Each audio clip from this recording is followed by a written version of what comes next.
새해 첫날인 지난 1월 1일 강원도 동부전선 최전방 철책을 통하여 월북한 한 명이 2020년 11월 탈북에서 내려왔던 청년이었다고 밝혀졌습니다.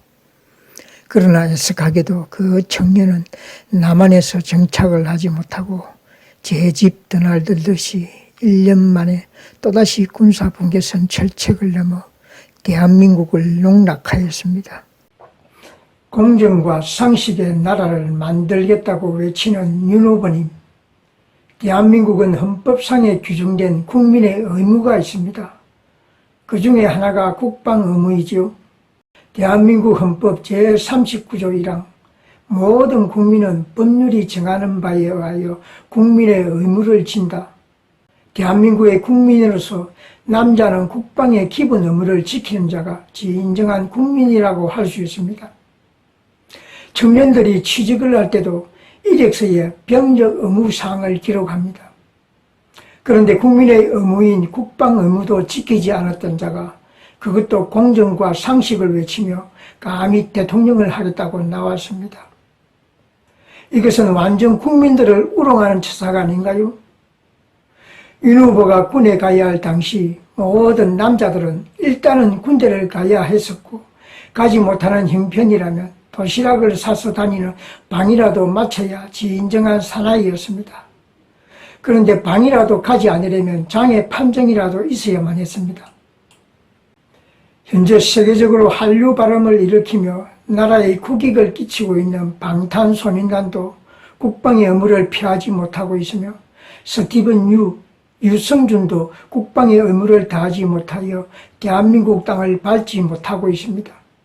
그런데 윤 후보는 허우대가 멀쩡한데 누가 봐도 군에 가야 할 완전 1등급이었습니다.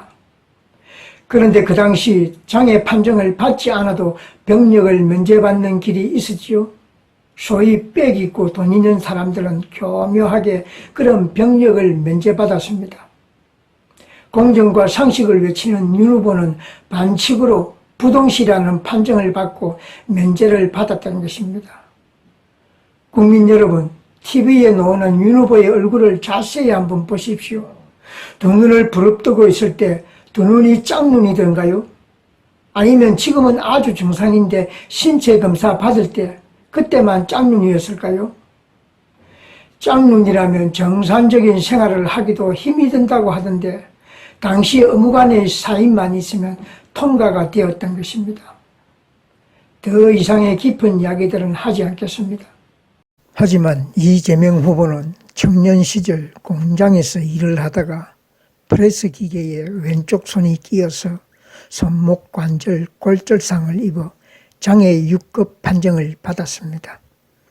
눈으로도 확인할 수 있지 않습니까? 어쨌든 인생의 가장 중요한 시기에 원하지 않더라도 대한민국의 남자라면 지금도 병력의 의무가 있으면 가야 하는 게 군대입니다. 그러나 돈 없고 빽이 없는 사람들은 부모님이 늙어서 부양할 사람이 없더라도 병력 의무를 마쳐야만 했습니다. 근데 윤 후보는 방이라도 마친 줄 알았는데 사법시험 공부를 하다가 군대 갔다 오면 시험에 지장이 많기 때문에 교묘하게 병력 의무를 피했던 사람이 뻔뻔스럽고 가정스럽게도 나라의 대표가 되겠다고 나와서 공정과 상식을 외치고 있는 것입니다.